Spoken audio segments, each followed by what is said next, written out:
തൊണ്ട പൊട്ടി സൗണ്ട് വരുന്നു. 9ാം ക്ലാസ്സിൽ പഠിക്കുക. 10 വർഷം അച്ഛൻ പണിയെടുക്കാൻ പറ്റി. അത് കഴിഞ്ഞാൽ ഞാൻ USA പോകും. അച്ഛൻ 10 ഇയർ വെയിറ്റിംഗ്.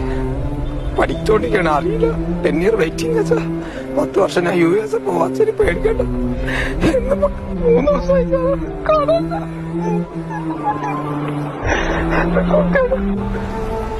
കണ്ടുകൊണ്ടിരിക്കുന്നല്ലോ, എല്ലാം കണ്ടുകൊണ്ടിരിക്കണതാണ്. ഇതൊന്നല്ല, എന്റെ പരിസരം ഉണ്ടല്ലോ, എന്റെ വീടിന്റെ ഈ ചുറ്റുപാട് മാത്രം ഞാൻ ഒരു 100 ആളുടെ പേര് പറഞ്ഞതാ. 100 ആള് മിസ് ചെയ്യും, 100 ആള് മരിച്ചതാണ്. ചുറ്റുപാട് മാത്രം. പിന്നെ മുണ്ടക്കായി കുടുംബക്കാരും എല്ലാരും കൂട്ടുകാരും. ഞാൻ നാട്ടിൽ പോകാൻ പറ്റില്ല, മൊത്തം പോയല്ല. സമ്പാദ്യം വീടൊക്കെ പോയിക്കോട്ടെ. ഭക്ഷണം കൊടുത്ത് കഷ്ടപ്പെട്ട് വളർത്തിയ